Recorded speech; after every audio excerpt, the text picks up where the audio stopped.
स्वागत है आप सभी का हमारे YouTube channel Sachin coaching classes में। अगले क्लास में हमने संधारित्र की श्रेणी क्रम और समांतर क्रम कर लिया था। अब हम करने वाले हैं कि संधारित्र किसे कहते हैं, समांतर पट संधारित्र की धारिता का व्यंजक। देखो मैंने अगली क्लास में आपको बता दिया है कि संधारित्र किसे कहते हैं, लेकिन हमेशा इस क्वेश्चन के साथ ये जरूर रहता है, ये 2 नंबर की डेफिनेशन जरूर देता है कि संधारित्र किसे कहते हैं। जैसे 2 नंबर में आपको अलग से आ जाए कि संधारित्र किसे कहते हैं, तो आपको ये लिख देना। वैसे मैंने अगली क्लास में बहुत अच्छे से समझा दिया, लेकिन एक बार वो देख लो कि संधारित्र किसे। इसमें मैं नॉर्मली बताऊंगा आपको संधारित्र की परिभाषा, क्योंकि इसके साथ ही ज्वाइन होकर आती है संधारित्र। तो संधारित्र एक ऐसी युक्ति है, एक ऐसी युक्ति, युक्ति यानी होता है साधन। संधारित्र एक ऐसी युक्ति है जिसकी सहायता से, यानी कि हम जिसकी हेल्प से, जिसकी सहायता से चालक के आकार या आयतन, किसमें आकार या आयतन में परिवर्तन किए बिना, यानी कि उसमें कुछ भी नहीं बदलेंगे हम, ना तो आकार बदलेंगे ना ही उसका हम आयतन बदलेंगे, ना आकार बदलेंगे ना आयतन। तो संधारित्र एक ऐसी युक्ति है जिसकी सहायता से चालक के आकार या आयतन में परिवर्तन किए बिना हम उसकी धारिता बढ़ा सकते हैं। हम उसकी क्या कर सकते हैं, धारिता बढ़ा सकते हैं, धारिता बढ़ा सकते हैं। और आपको पता है इसको इंग्लिश में कहते हैं कंडेंसर, इसलिए इसे हम सी से डेनोट करते हैं। ये भी आप लिख सकते हैं कि इसे हम सी से डेनोट करते हैं। समझ लिया। अब हम चलते हैं हमारी डेरिवेशन की तरफ। डेरिवेशन में बोला क्या है, देखो कि समांतर पट संधारित्र की धारिता। आपको इसमें बिल्कुल भी कंफ्यूज नहीं होना है, इसके 2 डेरिवेशन है। एक तो समांतर पट का सेम आता है, लेकिन अगर आपको ऐसा बोल दिया वो हम आगे करवाएंगे कि समांतर पट संधारित्र की धारिता का व्यंजक और आंशिक रूप से कोई पदार्थ रखा है। देखिए इसमें आंशिक शब्द कहीं से कहीं तक नहीं दिख रहा आपको, ये देखो भले पाकिस्तान की बॉर्डर है। अब देखो ये बना लिया हमने संधारित्र। आपको पता है संधारित्र का सिंबल ऐसा होता है, ये बना लिया हमने, मान लो संधारित्र।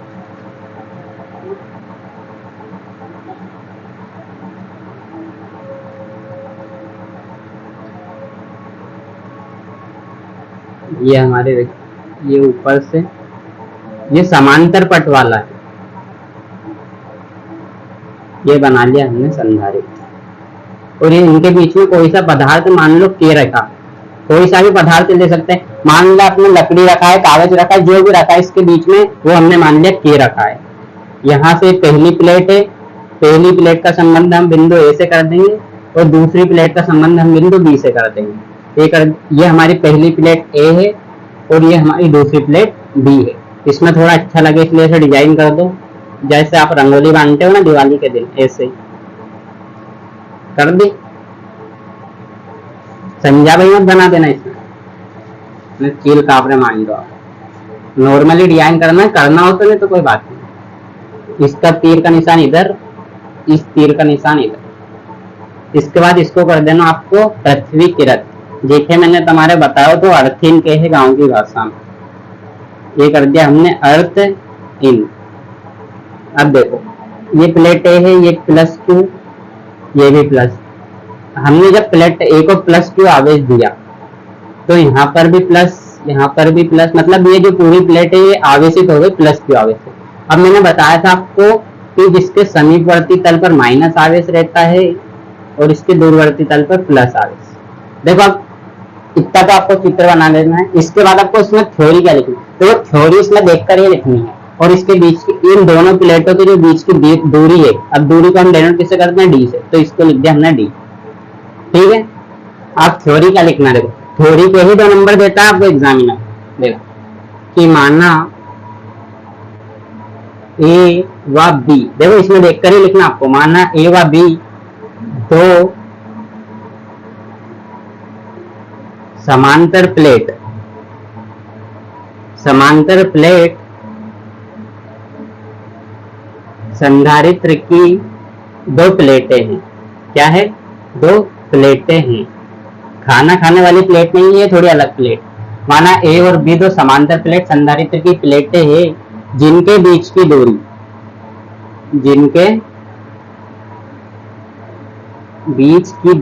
इनके बीच की दूरी कितनी है? तो इनके बीच की दूरी है डी। जिनके बीच की दूरी क्या है? डी। इनके बीच की दूरी डी। अभी तो देखो इसमें से ही देखकर लिख रहा हूं मैं, जिनके बीच की दूरी डी है और इनके बीच किनके बीच? दोनों प्लेटों के बीच। इनके बीच कौन सा पदार्थ रखा है? इनके बीच हमने के पदार्थ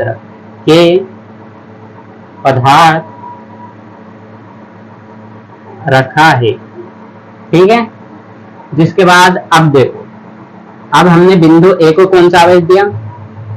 बिंदु ए या प्लेट ए को ऐसा लिख सकते हैं आप कि प्लेट ए को प्लस क्यू आवेश।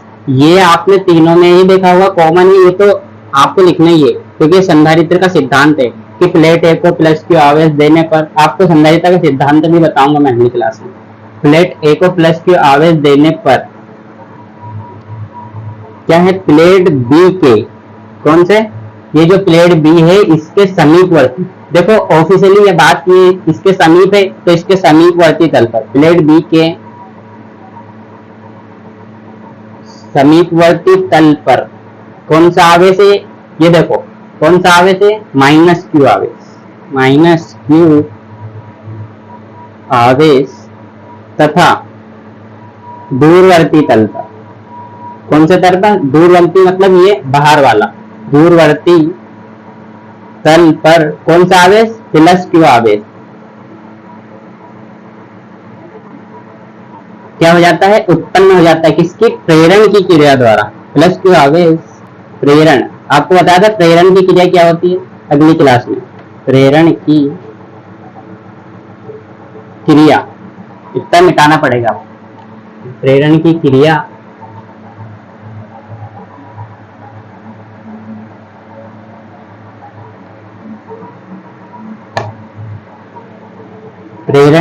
द्वारा क्या हो जाता है? उत्पन्न हो जाता है।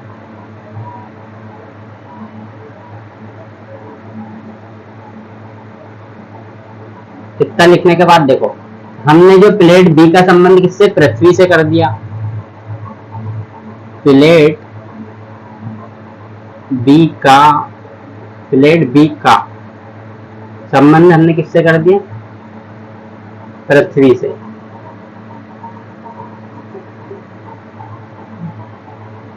अब ये लिखने की जरूरत तो नहीं कि प्लस क्यू आवेश पृथ्वी में चला गया। अगर आप, तो हमने क्या किया कि प्लेट बी का संबंध किससे कर दिया? पृथ्वी से कर दिया।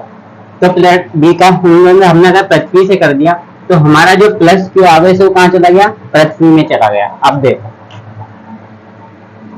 देखो प्लेट ए पर आपको लिखना है, प्लेट ए पर जो आवेश का पृष्ठ घनत्व रहेगा, मतलब पृष्ठ घनत्व जहां जहां आवेश रहेगा, आवेश का पृष्ठ घनत्व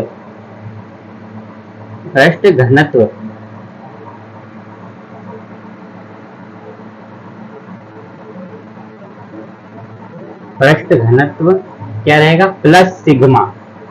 इसको क्या बोलते हैं हम? सिग्मा, क्योंकि यहाँ पर प्लस आवेश है तो प्लस सिग्मा ही रहेगा, ऑफिशियली बात है। और प्लेट बी पर क्या रहेगा? प्लेट बी पर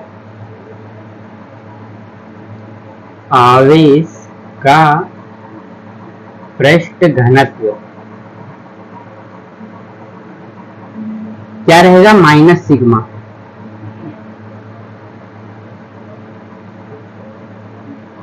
इतना आपको करना होगा कि इस पर प्लस सिग्मा और इस पर माइनस सिग्मा। अब देखो इसके सारे आवेश कहाँ चले गए? इसके सारे आवेश तो पृथ्वी में चले गए, तो हम लिखेंगे प्लेट बी के पर जो विभव है वो तो शून्य रहेगा हमारा। तो देखो अब प्लेट ए पर क्या रहेगा? सिग्मा बराबर हमेशा रहेगा हमारा आवेश की मात्रा किस पर? प्लेट ए पर। तो हमारा रहेगा Q बराबर रहेगा हमारा, मतलब सिग्मा बराबर रहेगा हमारा Q बाई ए। क्या रहेगा, Q बाई A। अब देखो अब आगे करेंगे, अब हमारी डेरिवेशन होती है चालू, इतनी तो थी हमारी थ्योरी। देखो हम क्या लिखेंगे कि दोनों प्लेटों के बीच विद्युत क्षेत्र की तीव्रता,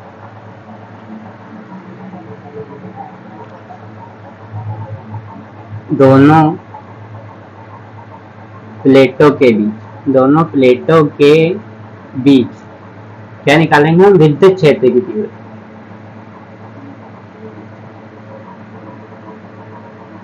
विद्युत क्षेत्र की तीव्रता। अब देखो दोनों प्लेटों के बीच विद्युत क्षेत्र की तीव्रता क्या रहेगी, E। हम विद्युत क्षेत्र की तीव्रता को डिनोट किससे करते हैं, E से। तो E बराबर रहेगा सिग्मा, सिग्मा वही आवेश का पृष्ठ घनत्व, सिग्मा के क्या है, जो पदार्थ है, जो भी पदार्थ है, जैसे इनके बीच हमने कागज, लकड़ी, कोई सा भी पदार्थ रखा या वायु रखी, जो भी रखा, और एप्सिलॉन नॉट। आपको बता था एप्सिलॉन नॉट क्या है, वायु या निर्वात की विद्युतशीलता। आप देखो ई तो वहीं पर है, हमने सिग्मा का मान यहां से रखेंगे, तो सिग्मा का मान क्या है, Q by A, Q by A, और यहाँ पर पहले से ये के एप्सिलॉन नॉट, ये तो आ गया हमारा ई का मान।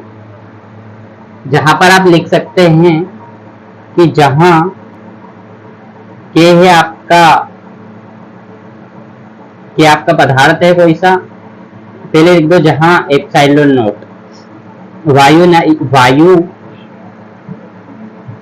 या निर्वात, निर्वात उस क्षेत्र को कहते हैं जहां पर कोई वायु या हवा कुछ भी नहीं रहती, वायु या निर्वात की क्या है, विद्युतशीलता है, विद्युतशीलता।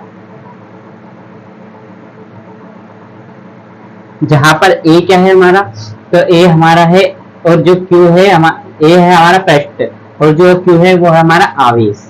जहां पर के लिख दो आप, एक पदार्थ है, के पदार्थ है कोई सा,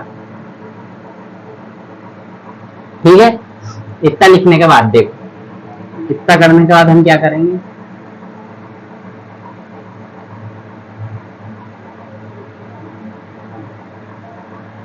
तो इस E का मान, हमको E की जरूरत पड़ेगी, तो E का मान मैं यहाँ पर लिख लेता हूँ कि E बराबर Q बाई ए के एप्सिलॉन नॉट, ये लिख दिया मैंने, E का मान लिख दिया। अब देखो E का, अब हमने इसको विद्युत क्षेत्र की तीव्रता भी निकाल ली। अब हम निकालेंगे दोनों प्लेटों के बीच का विभव, क्योंकि हमें तो धारिता चाहिए, दोनों प्लेटों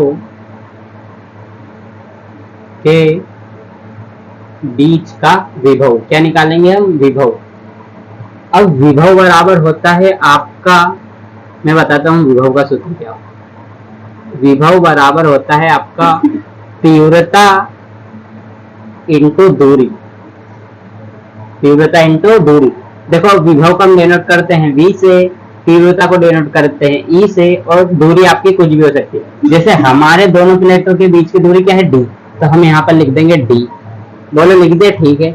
अब देखो V, और हम देखो ये यहाँ से E का मान यहाँ पर रख देंगे, तो ये हो जाएगा Q बाई ए के एप्सिलॉन नॉट, और ये D वैसा का वैसा, ये तो हो गया हमारा V।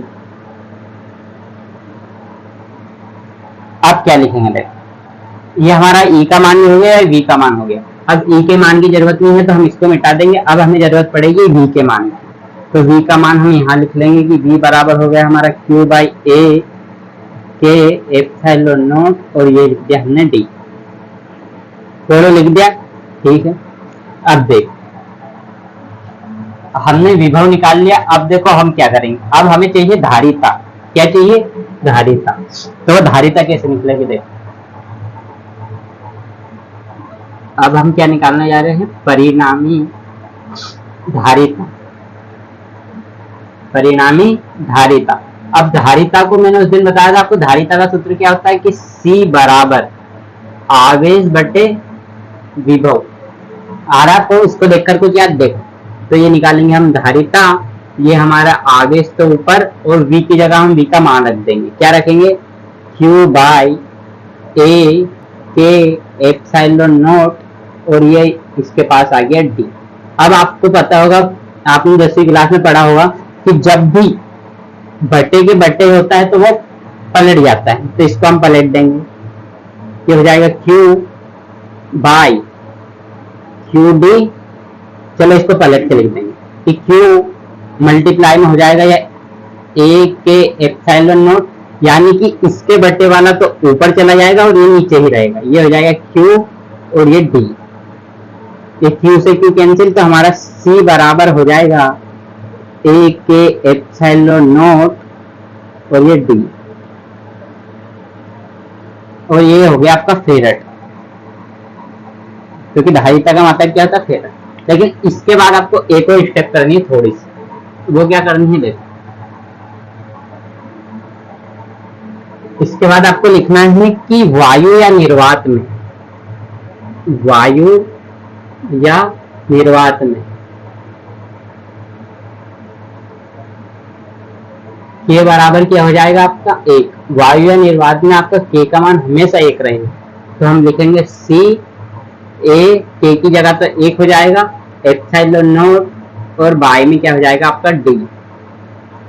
ये हो जाएगी आपकी समांतर पट संधारित्र की धारिता, और इसका मात्रक होता है आपका वही फेरेट। ठीक है, ये हो गया आपकी डेरिवेशन। तो आपको हमारी क्लास पसंद आती है तो लाइक करें, चैनल को सब्सक्राइब करें। धन्यवाद।